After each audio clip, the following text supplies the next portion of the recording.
Okay, that's better. Okay, cool. So, you all right? Okay, Yep, all good. cool. All right. Are you sure I sound okay? Yeah, you do. There's something in your throat, but I don't think. There's something in my throat. Oh. Yeah, right. Like that'll help. Yeah, okay. There you go. I think I just sound awful all the time. So there you go. But yeah, so how's it been? How's it? You have just flown in, sort of, not really, but Good hope.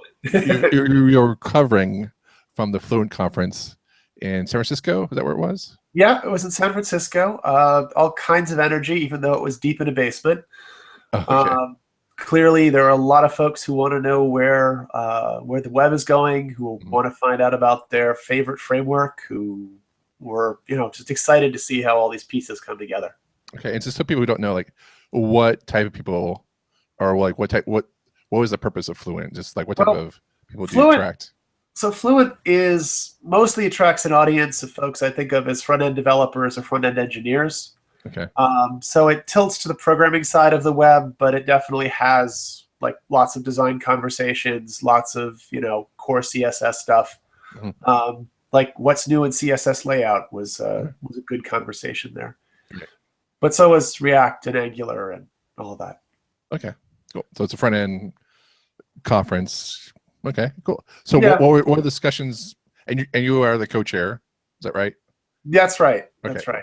all right. I am So with Peter Cooper, mhm, who does Cooper Press, which has a lot of newsletters. So right, yeah. I guess the most famous one is the JavaScript Weekly. Is that right? yeah, So he has JavaScript Weekly, he has Node Weekly, Ruby mhm, Weekly. He has many of these, and he yeah, mostly does them himself, which is amazing amounts of effort. right. Which is tons of email to do that too. So Yeah, it much turns respect for him to do that. So I yeah, can it barely turns keep out up. great. It's a lot Yeah, of work. yeah. So Cool. So like, what did you find topics of conversation at Fluent? well, one of the conversations that just kept popping up, maybe because we had a no frameworks table, Hmm. um, was that there are a lot of people who are using frameworks to build applications, but don't necessarily know how they work underneath. Hmm. And the results of that can be really awkward. So there are a few different names for it. I mentioned the no frameworks table. Sometimes I hear about vanilla JS. Right. But roughly the idea is that when you're going to use JavaScript, basically write it yourself. The days when we really needed something like jQuery to wrap the differences among browsers away have largely faded as things have gotten more standard. The amount of stuff you can do with frameworks has grown, but so has the size of the frameworks and the amount you have to learn actually to use a framework. Or in the case of React, the framework itself is small, but there's a lot to know to figure out how to integrate it. So I think we're seeing kind of a stepping back from some of the, oh, my favorite framework, it just came out last week. It doesn't use semicolons kind of conversation. Yeah, I've been sensing that too, that people are just wanting to roll their own thing. So rather than trying to rely on like jQuery or some sort of like you said framework before. So it's yeah, I see. Yeah, a friend of mine was suggesting that there's kind of a simplification coming to the web, that we've like hit Mhm, a point of complexity where things need to kind of stop and stabilize. And right. I think he was thinking that we were all going to pick one framework and live in it. All right. I think that's really wrong. Mhm, But I do, I have a regular sense from people that the pile has grown too large okay. and that, we're actively trying to trim down to something that works. Okay. Yeah, I think there's maybe there's like I have to say, hate to use this phrase, but the inflection point that Yeah. the browsers have come so far that the need for those frameworks to duct tape us to a certain point to build apps and to do all that sort of are they're still required to some degree, but not as much as before. So we're able to actually rep our own solutions almost faster and better. I mean, not better, but faster or Yeah. or a little bit slower. But just we don't really need that. And with the overhead of the frameworks that you have to deal with, and we're dealing with performance issues, it becomes a serious matter all of a sudden that we have to think about, our payloads in terms of what's it going to take to get down to a pipe. If someone has a large site, and so and I hate to be that guy to say this, but we just got Google Fiber installed It's at our okay. home office. I don't, and it's really weird. Like, I think in some ways it made me see that, of course, Google on YouTube is blazingly fast. Like, as soon as the page starts loading, the video is playing. There's no buffering.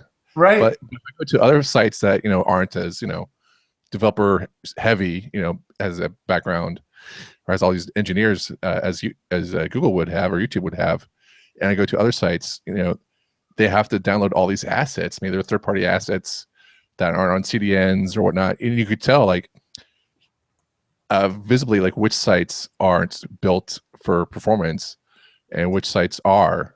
Even though their server might be slow, but still takes a while for these things to load and get the render in the browser. And so it's been kind of eye-awakening experience, or like just awakening experience. They see that there is a difference between bad coding and good coding on the web, even if you have a fast connection. So yeah, and being able to pick, or drop a framework for a vanilla JavaScript, I can see makes a good case for that. So. Well, I'm happy to hear that you can see that difference at the high end of the bandwidth scale. My usual way of testing it is this ancient old cell phone. Yeah. And I've basically trained myself to look away when I hit a link and then come back to it in a minute. Right. But then I hit a plain HTML link the other day and everything was there instantly, and I was like, "Whoa, this phone is fast." Yeah, I think there's a lot of issues around performance. I think there are also a lot of issues around maintenance. Mm-hmm. And there was a while, sort of early in the framework world, so jQuery kind of got people used to the idea that there might be other people who would come along and fix their code without them having to maintain it all. And then, Angular does all of these different things, and it's awesome because you kind of get these more things when there's an update. But over the last few years, I'm hearing more, okay, I'm not maintaining my own code anymore, but I'm still watching other people's code. Right. And as like the number of dependencies increases, it hits your load time, but it also hits just, okay, this is broken. I have no idea where. Right. So when you do have a maintenance headache, it's a much worse headache than it used to be. Right. Yeah. So I can see that being a big issue going forward. So. Yeah. Oh man. Yeah. At the same time, though, so I've been sort of knocking on Angular here. It was really clear at Fluent that Angular is far from dead. Yeah. I think they had sort of a wobble when they went from Angular 1 to Angular 2, and instead of people going, "Wow, that's great new stuff," they kind of went, "Whoa, that's different. I don't know." I think Angular, what happened from 1 to 2? I don't really use Angular day to day, so I don't know. Changed a lot of directives. They re-architected a whole lot of the structure. When I sit back and look at them, the new version is a lot cleaner, but that took a lot of change to get there. I think what happened culturally is that a lot of people adopted Angular 1 thinking, it's Angular, it's Google, it'll be totally stable and here forever, like Google Reader or something. No. And then, they were surprised when it changed more than they expected. I think in a way, Angular 2 is probably the more real Angular. Like, it might be a better time to adopt it if that's the kind of thing you want. Okay. But yeah, it's that jump. So Angular 2 is really kind of settled. We had Brad Green give a keynote. We had some smaller sessions, which were completely packed. Oh, wow. On Angular 2, and we had a meetup so people could talk with the developers. It seems like the web development community is kind of fragmenting into clusters around different programming styles, and Angular is kind of for the people who want to program through a framework primarily. You want primarily to think about Angular rather than thinking about the various web parts underneath and which piece of JavaScript is talking to which. React is more for the people who are happy to have one piece of the problem solved. And I think there are actually some cool architectural things about the way React deals with the DOM. But then the vanilla JS people are like, man, take me back to this age of hand tools. I want to make this stuff go. I don't want to be worrying about what Facebook decides is right for React or Google thinks is right for Angular. You could see these people sitting at the same lunch table pretty happily, unless they were maybe at one of the framework tables. But at the same time, like it seems like the approaches are really kind of splitting out. So we got the Jets and the Sharks going at, and it'll be kind of, yeah. And we do have jQuery 3 on the rise, so we may see yet another gang. I don't know. Well, I mean, I don't know much about jQuery 3, but it's just the details about it. But just my knee-jerk reaction would be like, would people just be jumping in jQuery 3 because they've been using jQuery for so long? And, I think that's most of it. Yeah. Yeah. So and they don't know. To be a giant jQuery revival. Yeah. I'd be kind of happy in some ways, but that would be weird. Yeah. Okay. Cool. Anything else at Fluent? Yeah. So we tried to add a lot more design stuff, and we did add a lot more design stuff. And I wasn't sure kind of what the reaction was going to be. Like what type of design stuff are you talking about? Like, one of my favorite titles was UX Insights from a Drunk Guy. Okay. You know, it was a pretty wide-ranging set of stuff. Some of it was as much like graphic stuff as it was design stuff specifically. Some of it was accessibility, style guides, typography is always a favorite topic. Yep. But it was a pretty wide range at a conference that still tilts more towards programmers, and the programmers seem to really enjoy it. I think there are a lot of people who think you should be able to do design and programming, and there are a few unicorns who can do that. Right. But a lot of it, honestly, is just being able to speak each other's languages. And I think that worked out pretty well. Yeah, it's about languages, but it's also, I think, just mutual respect a lot of the time too. It's I still hear horror stories of people, just designers speaking to engineers, and engineers just saying like, you just add on a layer pretty, on top of, my app that I built that works and some of that too. So it's, yeah, I mean, to some degree, it is speaking the languages, and I totally get that. I think that helps you build trust, and I think it gets you most of the way there. But it's still you both sides need to have an attitude of like, we're building cool things and building great things, and hopefully everyone does have that. That goes to a long way of helping out to build great stuff, cool stuff. So, I think mutual respect helps. I think there's also an increasing realization that it's not just pretty. Yeah.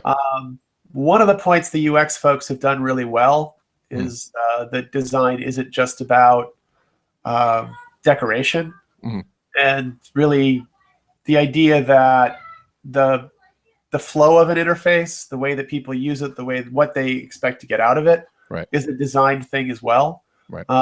I think about some tools that I use all the time, and they were clearly built by people who have no sense of what an interface should be, except we'll stick some buttons here in a field, and you can ask anything you want, right? That'll be great. I think we're getting past that. I was happy at Fluent that the conversations were friendly. Okay, good. Yeah, I mean, it's just like I think if you haven't seen the growth within the last year or two, you know that design is being intricate. There's like companies just I don't want to say buying, but like hiring. I guess hiring is a better term. Hiring just swaths of designers, they're out there that because they know that they can't. They need to have design. They have that UX flow that it as part of their products that they're selling now. So they can't just put something out and expect people to like want to push buttons all day and try to learn how to make it work. So, but yeah, one of the companies I've seen on this is IBM, which seems to be really trying to make design like central. And it's nice to see IBM talking about design in ways that aren't just their logo. Yeah, they had we'll get into it in a second, but they had a really good presence at South by Southwest this year. So, but yeah, so cool. Yeah, I guess the other thing that I'm wondering about is less on the design developer side, but more on the web native side. Okay. I think I sent you a quote from somebody. This is like an offhand piece in Internet of Things thing, talking about how standardization just has its own gravity, and people are getting tired of these native apps, and it's all shifting web. And I don't see that happening quite as fast as that's suggested. But at the same time, like, it's really cool that you can write a web app and wrap it up in Cordoba or whatever to sell it through an app store. Mm-hmm. But I'm just not hearing those conversations anymore. Like, I think the App Store gold rush is over. Yeah. And that's changing the way we look at the web. I hope in a good way. I'm not really sure. But like, I'm even thinking the last time I was at South by Southwest, it was like there were panels on, is the web dead? Coming soon to iPhone. It's that kind of shit.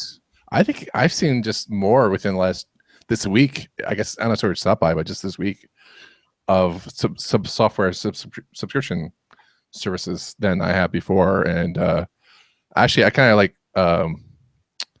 railed against this. And there's Mac apps that I've been using for at least a year, if not more, that I just totally love.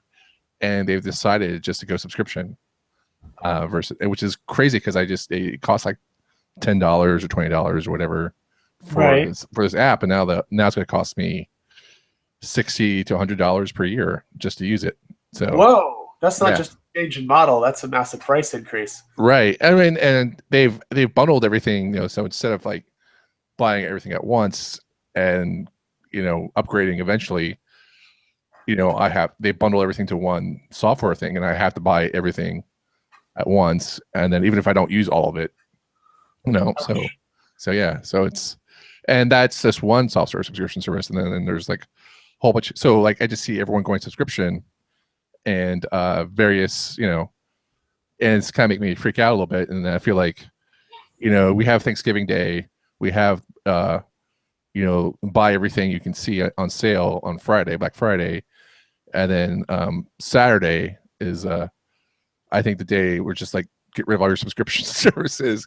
Go through it just whittle it down. Like, so you have Thursday, which is like, it was on Friday, Black Friday. You also have like, no, don't buy anything day, which is like, but the small business Saturday now. I'm thinking it's got to be the Sunday, like slim down Sunday, subscription ending Sunday. Yeah. So then you have like, get your computer ready, get your account ready, get rid of some accounts, because then you have Cyber Monday, right? So that's like, you buy everything you should have bought on Friday, on Monday. So yes. Like Sunday, maybe like upgrade your browser if you haven't already, your parents' browser before you leave the house, and then get rid of subscriptions, because I think just it's going crazy with subscriptions and some of that. But yeah, I feel like web apps in general, they're just making a stronger case. I don't think the stronger case, but I think with responsive web design, multi-device apps, I think maybe we've broken the code. Maybe we've broken the code to do that now. So it's pretty good. So, well, I think so that ties into kind of one of the other keynotes at Fluent. We had one on progressive web apps from Alex Russell, who's been telling this story. It's an interesting blend of kind of classic mobile tools. It's actually really similar to the list of stuff in Estelle Weil's mobile HTML5 book, except that at the time, we were using this hideous app cache thing for local storage, and the options there have improved dramatically. So Alex is now comfortable saying, we can build these apps as a service worker. It goes to your homepage icon, and it looks like an app. It is an app, but really it's a web thing, and nobody sees that. And I think that's got power. I think I don't think Apple's going to be really enthusiastic about doing that on the iPhone, but we'll see, how that all plays out. I feel like a lot of these walls are coming down. Yeah. And mostly to the web's favor. So I think that's something I wasn't really forecasting a year ago. We'll see. Yeah, it just seems like it's kind of weird but I always like Kyle Simpson's Getify quote, just always bet on JavaScript. Yes.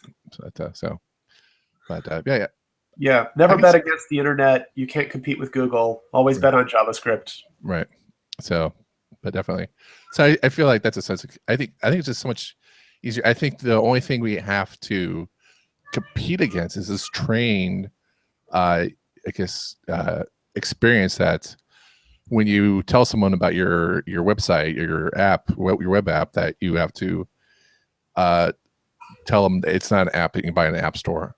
Right. So that's the only bad thing. I think Apple and Android, Google have trained people so too well to just get an app from the app store and stuff like that too. So Yeah, that's part of why I'm excited about what Alex does, because he is at Google and they do have this app store, and he yeah, managed to get this through. So yeah. I hope Apple has a similar person. That'd be cool. Okay, so it's actually an app that you actually register your Progressive website app Yeah, into Google. So okay, cool. I didn't know yeah. that's pretty cool. I didn't know about that. And it's stuff that works as a site as well, and progressive enhancement is part of the checklist. And they thought about these things. Responsive web design makes it possible. Yeah, So that's pretty awesome. But yeah, hopefully Apple's up for that. But I don't know. But so yeah, because the only way I could think you could cheat is just have a web UI like framework just as an Apple thing and just launch a web browser. And that'd be like kind of a silly. well, it's kind of what PhoneGap does anyway. Yeah. I don't think Apple wants to make that easier. Right. Oh, the other thing that was kind of fun was some conversation about Electron. You played with Electron at all? No. What is it? So it's probably best known. I think Slack uses it for one of its desktop things. The Atom editor from GitHub uses Electron. And basically, it gives you a window and the stuff you expect in a desktop app. But all the stuff that you do for the logic of it is web stuff. There's another thing, NWJS, that I've been playing with for building desktop apps with web stuff. Node really opens a lot of these doors in strange ways. I don't know. I always hated working in Xcode, and I'm sort of hoping that all this stuff means I never have to look at Xcode again. I'm not sure I'll be that lucky, but it's good to dream. Okay, cool. So Electron, build cross-platform desktop apps with web technologies. That is sounds pretty sweet. Pretty awesome. It is. It's a little different from the progressive web app stuff, but you could pretty easily put your app logic into that. So okay, awesome. That's very nice. Cool. So, any other discussions? Other than that, there were a fair number of people going from Fluent to South by Southwest, which is where you were, so. Yeah. I was here, and it was, let's see, it was huge. It was huge. Yeah, it was a little different for me. This is first time I just a few people I knew came in, and by few I meant, I could count friends or colleagues I've known forever. The people I knew, I can count on. I couldn't go past 5 people I knew that were coming into town for South by Southwest. So it was kind of weird to have that happen. So it seems like the old guard, wasn't around anymore. So right. Yeah, and that was kind of weird. So, but some things, the big push a year ago was, I think, wearables. You had your Apple Watches, your Android watches. None of that was really around this year. Okay. But the big push, I felt like Samsung had more of a polished push for the products. I think they knew what they wanted to do this year, and that was. And my beef, if you listen to the show before, just my beef with Samsung, and I'm an Apple fanboy, which means I'm kind of indebted into their. I'm like, can I get out of their ecosystem? I can't. It's like I'm totally in. So I have that bias, but so my bias is that Samsung can't compete with Apple in terms of user experience, even though user experience is kind of like wobble right now. But they can't compete on hardware. So you saw the big push on the hardware for their new phone, and probably to a bigger degree, the VR, the virtual reality experience. Right. And so there's a lot of that push this year for virtual reality. And also Samsung has a 360-degree camera. So coming out. So there's a lot of that, a lot of VR coming out. I even saw VR at McDonald's front this year, which is kind of crazy. McDonald's wasn't here. They had the M Loft, so there was no McDonald's per se directly, but but they actually had like you could actually walk into their loft. I'm using air quotes in case people can't hear me. See those. But yeah, so it was and they had the virtual reality thing where it was very simple. It felt kind of rushed, put together. No offense, but it was a simple paint, a VR. It seemed like a simple VR paint tool. And you just paint it inside of a Happy Meal box, and then you could just print it off or whatever like that. But it was really cool because I just walked up and it really kind of sold me a lot more on VR because I've been kind of a curmudgeon about VR, just having done VR markup languages in the past. Yes, I remember VRML. Yeah, and so I remember the book. Moments. It was about this thick, about the thick of as thick as a Big Mac, pretty much. Ching, but yeah, so I had a good time with that, even though it was like kind of super cheesy, but I felt like with hardware being so much better than it was like 20 years ago and everything, I was like, oh, this is it's pretty nice. So it was VR was a big topic this year, and also and I talked about MLoft, right? But I felt like the company pitches, the off-site experiences were a lot more, I guess for a better word, pitch perfect, if you will. They're more in tune. There wasn't that much outcry that I saw from companies being weird. Like, because last year McDonald's didn't want to pay the artists, the bands that showed up to play at their gigs. Wow. So this year I didn't hear anything about that. And I enjoyed the McDonald's experience. I'll actually have something to say about McDonald's in my blog a little bit later on, but so I'm a little biased about that. But I enjoyed the experience. I didn't go to do too much. I did a few things, maybe because I wasn't personally. I was sick earlier in the year, so I kind of bogged down with work. But what I did see was, it seemed like a more refined South by experience. Oh. So, and I felt like they kind of cut down on their content offerings this year, and I'm not sure exactly why, but there was like tour buses to all the hotels got complicated, or no? They actually streamlined the buses this year too. So instead of having like 5 different buses, they actually had 2 bus lanes circling and going around, and they also moved gaming to be in the Austin Convention Center instead of being at the Palmer. And and so it was. They actually used Palmer, I think, as a venue space, which is, I think, how they could have Obama come in, which is like the big thing, right? That made national news is that Obama came for South by Southwest, and so I feel like, having a sitting president come in to deliver a keynote, Q&A or keynote address is just, I don't think that's a sign of a interactive conference slowing down at all. It's just like no. So I think it's a really great feather in their cap, and it just really commend everyone who pulled it off. And so I think it was pretty awesome.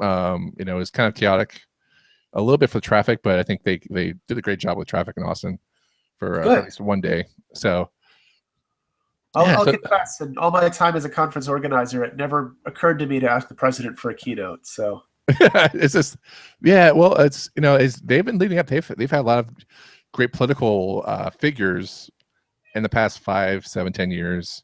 Yeah. So it's they've I think, and then you have like I hate lame duck sitting president, I guess we will, who doesn't have to run for office. Right. So yeah, it's pretty good. I will say, like, I enjoyed having him here in South by because it's always nice to have the president come to your city. Yes. But unless you're sitting in traffic, but you're sitting in traffic. But what he had to say about electronic rights and digital rights, I felt like was really kind of not what the crowd, I think, would want to hear. Yeah. So in terms of the whole scenario with federal government suing iPhone or Apple or requesting Apple to like not. It was one thing if there's a software is already created and Apple's just being like no, which is also in their rights to say no. But it's also, but the government's asking them to create software to enter the back door and to open up a cell phone, which is, is that like say servitude or whatnot? What you have, you like, I don't know. I'm not a lawyer, so I can't really say. I enjoyed reading Apple's response to the Department of Justice. That was great. I just marvel. I'm not in the Apple ecosystem. Not an Apple fan particularly anymore, Right. but they're lawyers. Those guys got my attention. That was good. Yeah. How so? Well, they actually went back to like what that Writs Act was all about, and what the I can't remember CALEA and why that explicitly excluded people who were making equipment. You can ask phone companies to do things, but that doesn't mean you can ask people who make phones to do things. And it was really well done. Yeah. I read it in a heavy jet lag cloud, so it's possible that, I missed it. At the time, it looked great. Yeah, I just feel like it's opening kind of worms, and it's not like the sense that like other companies or other governments aren't hacking. I just feel like, right. We've got to come up with a scenario where this is people's, in my view, it's my opinion, just like, we have, human rights, that the government is not in charge of, but there's also digital rights that, the stuff that I create, if I choose to put on Facebook, it's because I choose to put on Facebook and get tracked and whatnot. Just because I create something in digital form does not mean that, and I put it in a secure place doesn't mean, the government has a right to come and ask for it unless they have a warrant or something. Or right, warrants are nice. That's basically the point. Yeah. Yeah. So exactly. So it has to be e-warrant, and the thing is also there has to be some educational process, because I feel like a lot of stuff Congress is doing is by old people who don't answer their own emails, their secretaries and the interns. So I feel a lot of this stuff is like, hopefully we can get a new wave of governments, or politicians into the mix. Things would be great. So I don't know, things would be better, I hope. I don't know, but I'll get myself. There's always a lag. Stuff that worries me here is mostly that we're asking like Apple to do things that might be okay in the US, where we trust we have warrants and all of these other things. Right. But I don't really want that happening in other places where they don't have those protections, but we don't need to care about that. So depressing. Yeah, that's what makes America so awesome. Go America. But too, it's just like maybe hopefully that will transcend. I mean, I was actually talking to someone who works for VPNs, and one of his things is to help China activists, be more secure. So now it's like, I was having that conversation at South by Southwest, which is totally normal, that you run into someone doing cool stuff like that. But that's just, I'm glad he's doing that type of work. So it's kind of amazing what you run into that. But so I think what he had to say would not, as a president, I was like, I would feel a bit better if he was not saying those things. In terms of the digital area. So, but that he was there was still cool. So. Yeah, it's so cool. Yeah, and then it's had a lot of issues. So, but I did like his plea to help get people involved in upgrading the country in terms of digital work and programming and software, because it needs more help in that area a lot. So, especially when you have the lowest bidder usually winning up contracts and stuff like that. So you're not going to get the greatest. And even things that people pay a huge amount for. Yeah. Yes. Yeah. So let's see what else going on here. So. It really is remarkable what low quality levels we tolerate in software. We do some things beautifully, but there's so much out there. And so much of the web is like private intranet stuff. Mm-hmm. Like we think of all the stuff on top as the web, but it's really like all these buried layers. Yeah. So much of it is so bad. We got to work on that. Yeah. See. And then he also mentioned that there's trying to bring Wi-Fi into low income housing rural areas. Oh yeah. Which is great. However, I could not find this organization. It's called Opportunity Network, and I could not find anywhere where they exist. Okay. So I found Opportunity Network as a place for young kids for academics, but I'm not sure if Wi-Fi is like on their agenda or whatnot. But I don't know if he was confusing with another area. But I like the idea, but I don't. But I couldn't, find out more about it. So that was around here it's mostly the state conversation. mhm. Like the state gave the town I live in money to put up towers to do rural Wi-Fi. Yeah. I mean, you just got Google Fiber. Yeah. I just upgraded my cable modem because Time Warner was charging me too much money to rent it. That was a new Yeah, thing. which is And crazy, I right? took in the old modem, and they're like, "Are you sure you don't want our faster service for only $20 a month?" And I'm like, "The service you give me is crap and overpriced already. Right. You really think I want to pay you another $20 a month? I don't think so." Yeah, the funny thing is like we cut the cord on cable as well at the same day. Right? It was just like the total Time Warner nightmare or whatever. It's just like the same day you had Google Fiber installed. We just cut the cable, everything at once. That's brave. Turned in all the equipment that same day, which is crazy. And then the next day we got in mail, we can upgrade your Wi-Fi by like 20% more, like 20 times more. I've seen your speed meter on Google Fiber. Yeah. I don't think anybody's going to give you anything better than. No, it's not. So, but yeah, so it's I felt like internet, not of like Google Fiber quality, but that'd be awesome. Is that when you talked about the stimulus way back 7 years ago, Right. and we talked about infrastructure or shovel-ready jobs, I was like, have a big interstate program that you had during the Depression, just laying down fiber for everyone. Just go across. I mean, just a great undertaking.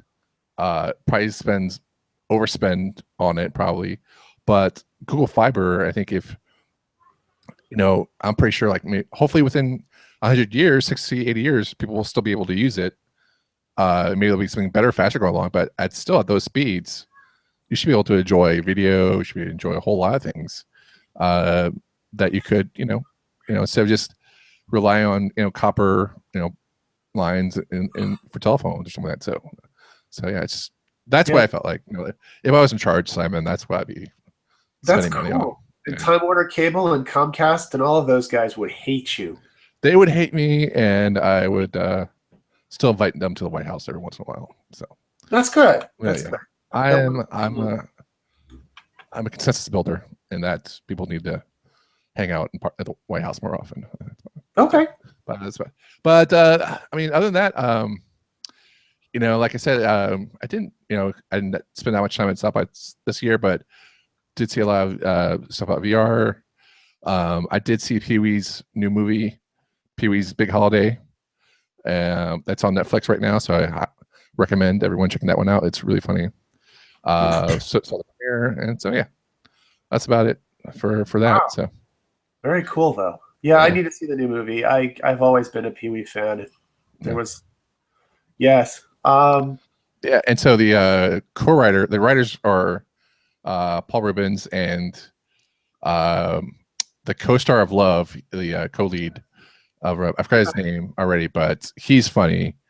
So they both wrote it, and then Judd Apatow helped fund it and produce it for Netflix, and so they're all at the premiere of that I saw. And, it was great. So it lives up to your expectations from past Pee-wee adventures. I've never been a big Pee-wee fan. Okay. But I am but I know people who are Pee-wee fans. Let me just say that politely. There's something darkly subversive about it. I like it. It sort of irritates me on one level, but then I sort of like get amused at my own irritation. I don't even know how to describe it. Right. Well, I will say I busted out belly laughs. Good. During this movie, and Paul Rust is the co-writer. He's one of my new favorite writers. So comedy writers. So I will always look forward to what he has to put out. So, but Paul Rust and Paul Rubens. So definitely check that out. But other than that, I don't know what else. Any other changes? And was there live talk about SVGs at the? Yes. So thank you for Sarah Drasner did really well at the CSS Conf with you guys, and then SVG Summit, and she keynoted Fluent. She gave a talk at Fluent. It was awesome. Yeah. SVG is really like I waited all of these years. I actually introduced it by talking about the book I published in 2002. Yeah. I'm so happy that it's like come to pass. It's still I feel like the browsers and people working with it aren't quite sure how it fits in their expectations of like, I'll just drop a JPEG here. But it's growing fast. I that was really a highlight, and I think actually a lot of people were surprised in her talk by what it was capable of. Oh wow. Okay. I think a lot of JavaScript folks sort of think of Canvas as the place you go to do real stuff because of programming. Yeah. And SVG is like markup. Maybe it's code, but it's not programming. I don't know. It's that kind of divide. But the conversation after her keynote was really just like, okay, I got to go check that out. Oh, awesome. Yeah, Sarah does a great job, and I think it's nice to see SVG finally come to its own. So that's pretty nice. And I wrote an article just for my blog just about fave icons. That was sort of just like, I just want to write down because I'm making a new site. I was like, I just need to write down. And in my research, and I wrote this before, but I just found out that you could do SVGs for some browsers for fave icons, which totally blew my brains. That would make me really happy. There are so many of these little things that I would love to have be SVG. Yeah. I did have a bit of a challenge last night. I was trying to copy and paste an image of it in a book apart cover. And on their site, it's all SVG. And the browser doesn't know copy image for that. So it's all good. I found pictures. But, that was one of those corners where I don't think we've caught up to what this means yet. It's also funny. So SVG is one of my South by Southwest memories. I can't remember who it was, but he gave a talk on like creating stained glass stuff with SVG. It wasn't real stained glass. It was like giant sheets of plastic he put up on store windows to like build installations. But I think he was brutally abusing Adobe Illustrator. And he was to get his separations, and he was generating it all with crazy code. If people take SVG seriously, I think we're going to see a whole round of stuff that nobody's even thought of yet. Right. Yeah, there's SVG 2 coming, and so I need to learn about that and talk to someone about that and see what that's all about. But yeah, cool. Yeah, it's all in motion. Yeah. The other sort of less artistic thing, O'Reilly has a salary survey going on for web developers. Okay. I'll put the link in show notes or something. Yeah, send it off to me. Yeah. But if you just do a search for like O'Reilly web developer salary survey, you'll find it. Okay. Just trying to get a sense of the current state of the market. And there's a lot of questions there too. Like actually one of them came straight from CSS Dev Conf. Yeah. There was an interesting divide in the audience in New Orleans between people who built sites and then walked away to build the next site, like your agency folks. Yeah, we talked about that last time. Yeah. Yeah, and the maintainers. Mm-hmm. So that question's in the survey. I'm curious to see what we find. Yeah, and Alyssa Part used to do a survey, but I'm not sure if they've done one in a while. So their surveys have always been great, so hopefully they do. Stack Overflow just did one, and 45% of their respondents identified as a web developer in some form. Right. So I need to go through that more closely too. Okay, cool. Definitely. Okay, cool. So our homework is to fill out the survey. And what are you working on next besides recovering from Fluent? Recovering is good. The big thing I'm pushing right now is training. So like one of the things at Fluent that really took off was we had these 2-day intensive trainings. Yeah. People did look a little like it was intense by the end of day 2, but that's okay. I think from the reviews, it looks like they all learned, and we'll check in with them later.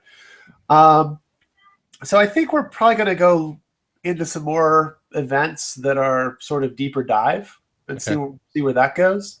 Okay. There's a lot to figure out there. But, as awesome as Fluent is, it's like 2 days of half-hour sessions, and you get a lot really fast. And I think people need to – actually, I think there's a general thing because there's this whole sort of framework fatigue, workflow fatigue, JavaScript fatigue. Like too many things are happening too fast. And so people are like, I built this Tower of Babel thing, and I need to cool it down. And I think in events, there's something similar. Like how much information can you really absorb in a 48-hour period and retain? You might absorb it for 5 minutes, but so that's kind of the direction I'm looking is, what things do people really need that kind of depth on? Cool. Awesome. So cool. Well, check in with you next time and see where you are with that. Great. So, Cool. So how can people find you on the internet? Twitter is probably the easiest. I'm Simon STL, SIMON STL. The same address at O'Reilly.com gets to me too. So Okay, awesome. And then I'll tweet the link to the survey, but if you also tweet link there, and we'll put in the show notes too for the survey as well. So okay, cool. for people, and I'm on the Twitter as well. You can find me at Teleject, TELEJECT. So cool. Thanks, Simon, for being with us. Always happy to see you. Okay, cool. Awesome. Until next time.